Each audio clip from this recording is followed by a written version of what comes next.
Hello YouTube, പുതിയൊരു വീഡിയോയിലേക്ക് സ്വാഗതം. ഞാൻ ജി ഷോക്ക് വാച്ചസിന്റെ ഷോർട്സ് ഇട്ടായിരുന്നു. അപ്പൊ അതിന്റെ ഇടയിൽ കുറെ പേര് ആ പറഞ്ഞവനെ ഇങ്ങോട്ട് വിളിച്ചോണ്ടാ അടിച്ചവന്റെ കർണക്കുട്ടി ഞാൻ പൊട്ടിക്കും. ഓക്കെ ഒരാൾ ചോദിച്ചായിരുന്നു വാച്ചിന്റെ ജി ഷോക്ക് വാച്ചിന്റെ റിവ്യൂ ചെയ്യുന്നു. അപ്പൊ അതുകൊണ്ടാണ് ഈ വീഡിയോ ചെയ്യുന്നത്. So let's get ready.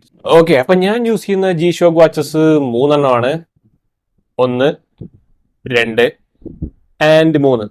അപ്പൊ ഈ 3 വാച്ചാണ് ഞാൻ യൂസ് ചെയ്യുന്നത്. 1 GB മോഡൽ നമ്പർ ഞാൻ താഴെട്ടേക്കാം. Okay, model number.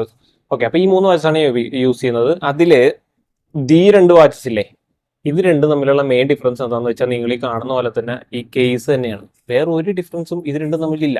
ബാക്കിയുള്ള ഫീച്ചേഴ്സ് സെയിം ആണ്. ഫീച്ചേഴ്സ് നോക്കുകയാണെങ്കിൽ ടഫ് സോളാർ ഉണ്ട്, ബ്ലൂടൂത്ത് ഉണ്ട്, പിന്നെ സ്റ്റോപ്പ് വാച്ച്, റിമൈൻഡർ, അങ്ങനത്തെ എല്ലാ പരിപാടിയും ഉണ്ട്. ബ്ലൂടൂത്ത് ഉള്ളതുകൊണ്ട് തന്നെ നമുക്ക് സ്മാർട്ട് ഫോണിൽ കണക്ട് ചെയ്യാം. അതുകൊണ്ട് വാച്ചിൽ തന്നെ നമുക്ക് എല്ലാ സെറ്റപ്പ് ചെയ്യാൻ പറ്റും. പക്ഷേ സ്മാർട്ട് ഫോൺ ഉള്ളപ്പോൾ പിന്നെ എന്തിനാ? അതുകൊണ്ട് സ്മാർട്ട് ഫോണിൽ ആപ്പ് ഉണ്ട്, കാസിയോ വാച്ചസ്. അതിൽ കണക്ട് ചെയ്ത് കഴിഞ്ഞാൽ